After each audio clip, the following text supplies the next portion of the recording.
Hello and good evening everyone.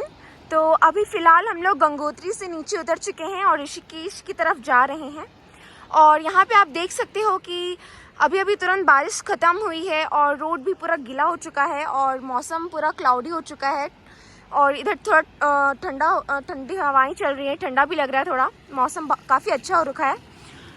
और सामने आप देख सकते हो कि सामने हमारी भागीरथी रिवर है। अभी फ़िलहाल हम लोग हिमाचल और हिमाद्री रेंजेस से, शिवालिक रेंजेस से गुजर रहे हैं, जो कि इंडिया के one of the most important physical feature में से आता है और बहुत इंपॉर्टेंट रोल प्ले करता है सभी तरीके से। और सामने में भागीरथी रिवर है जिसका सोर्स गौमुख ग्लेशियर है।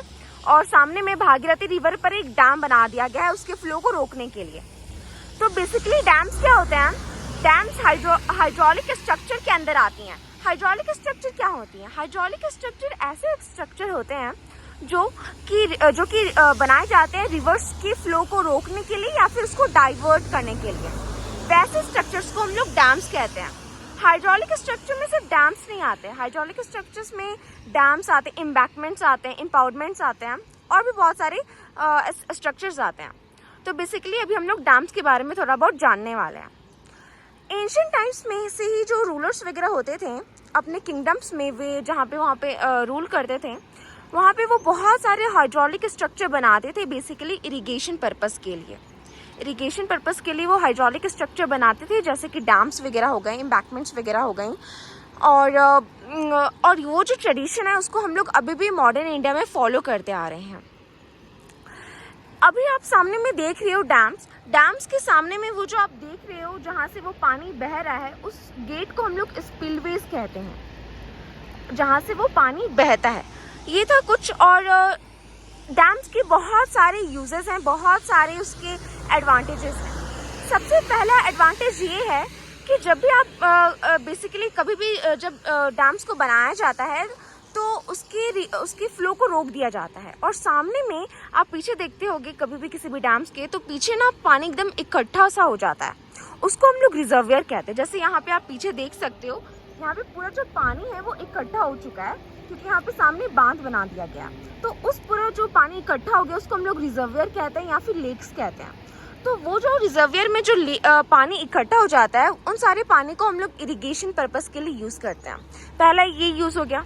दूसरा ये यूज़ हो गया कि ये जो पानी इकट्ठा हो जाता है उसको इंडस्ट्रियल पर्पस के लिए भी यूज़ किया जाता है। जो इंडस्ट्रीज़ वगैरह होती हैं वहाँ पे इन सभी पानी का बहुत ही यूज़ होता है। इसलिए आप देखोगी कि कभी भी जो भी लोग इंडस्ट्रीज़ बनाते हैं तो वो दो जगह पे अपने इंडस्ट्रीज़ को सबसे ज़्यादा खोलते हैं।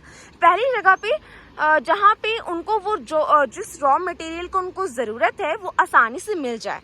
अगर किसी भी इंडस्ट्रीज़ लगा रहे और उसको कॉटन की सबसे ज़्यादा ज़रूरत है और सामने में ही कॉटन की पूरी खेती लगी हुई है, तो वो वहीं पे इंडस्ट्रीज़ अपना बनाना चाहेंगे ताकि उनका जो ट्रांसपोर्टेशन एक्सपेंस है वो कम हो सके।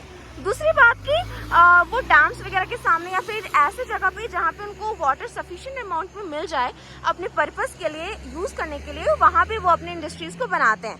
तो जो डैम्स का जो रिजर्वियर होता है जहाँ पे पानी इकट्ठा हो जाता है, वहाँ उस पानी को हम लोग इंडस्ट्रीज पर्पस के लिए भी यूज़ करते हैं।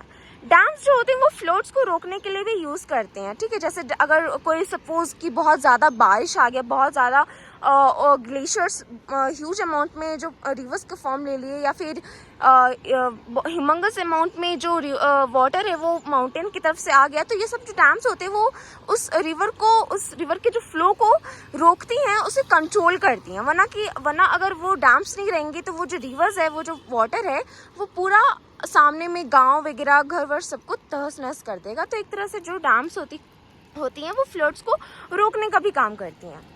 और चौथा यूज़ ये हो गया कि जो रिजर्वियर होता है वहाँ पे हम लोग फ़िश ब्रीडिंग भी करते हैं, यानी कि फ़िश का कल्चर करते हैं, उसका ब्रीडिंग करते हैं। तो ये सारे कुछ एडवांटेजेस हो गए डैम्स के। लेकिन होता है ना कि हर एक चीज़ का एडवांटेज भी होता है और डिसएडवांटेज होता है।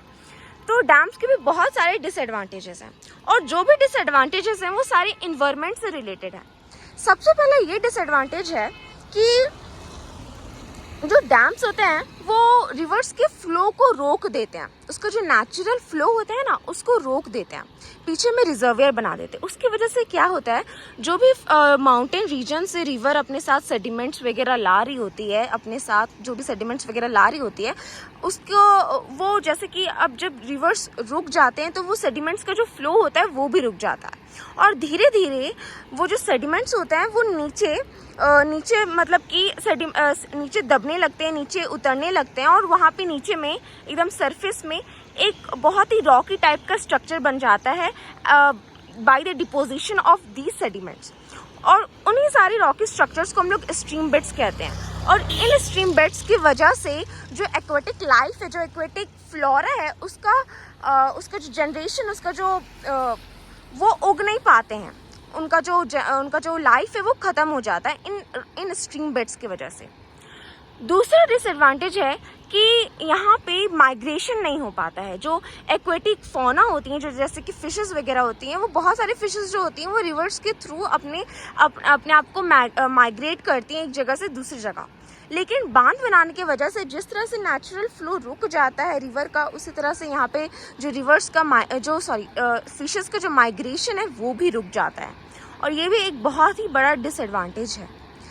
तीसरा डिसएडवांटेज ये है कि जब भी, अगर ये तो अभी छोटा छोटा डैम्स है, लेकिन जब बड़ा बड़ा डैम्स बनाया जाता है तो सामने में जो भी कम्युनिटी रहती है, जो भी पीपल्स रहते हैं, जो भी गांव रहते हैं, उन सबको हटाना पड़ता है। ये छोटा डैम है इसीलिए, लेकिन जो बड़े बड़े डैम्स बनाए जाते हैं उनमें जो आसपास के जो लोग रहते हैं उनको हटाना पड़ता है उन सभी डैम्स को बनाने के लिए। और उसके बाद से क्या होता है, उन सभी लोगों को सफ़र करना पड़ता है जो वहाँ से हटते हैं। डैम्स के बनाने की वजह से बाकी लोगों जैसे इंडस्ट्रियलिस्ट्स हो गए और भी बाकी सारे लोगों को बेनिफिट होता है, लेकिन जो वहाँ पे कम्युनिटी रहती थी, जो पीपल्स रहते थे, उनको बहुत ज़्यादा सफ़र करना पड़ता है। इन सभी डिसएडवांटेजेस की वजह से बहुत बार इन्वायरमेंटल मूवमेंट्स भी हो चुके हैं इंडिया में, जैसे कि तहरीर डैम आंदोलन। अभी हम लोग तहरीर डैम जाने वाले हैं, उसी रास्ते से हम लोग गुजरेंगे और तहरीर डैम भी जाएंगे। तो वहाँ पे भी जब तहरीर डैम जो है वो इंडिया का सबसे टॉलेस्ट डैम है और वर्ल्ड का 12th टॉलेस्ट डैम है, तो उसको बनाने के लिए आसपास की जो भी कम्युनिटी थी उसको हटानी पड़ी थी। तो उसी की वजह से क्या हुआ था, वहाँ की जो कम्युनिटी है वो एक इन्वायरमेंटल मूवमेंट किए थे कि वही उसी का नाम है तहरीर डैम आंदोलन। ये कुछ डिसएडवांटेजेस हैं डैम्स के। एक और चीज़ देखने को मिलता है डैम्स की तरफ कि अगर आप बड़े बड़े डैम्स बनाओगे ना तो क्या होता है, जैसे कि मैंने आपको बताया कि डैम्स के बाद जो रिजर्वियर बनता है उसके जो पानी को हम लोग इरिगेशन के लिए, एग्रीकल्चर के लिए यूज़ करते हैं। तो क्या होता है ना कि जब डैम्स बनते हैं तो उसके आसपास जो भी एग्रीकल्चर होता है वहाँ पे एक चेंज देखने को मिलता है। चेंज किस प्रकार का कि देखिए, जब डैम्स बनते हैं तो वहाँ पे humongous amount of water reserve हो जाता है, और सामने में जो भी लोग एग्रीकल्चर करते हैं उनको तो काफ़ी सारा सफिशिएंट अमाउंट ऑफ वाटर मिल जाता है अपनी इरिगेशन के लिए। तो वो क्या करते हैं, वो अपने प्रॉफिट को देखते हैं।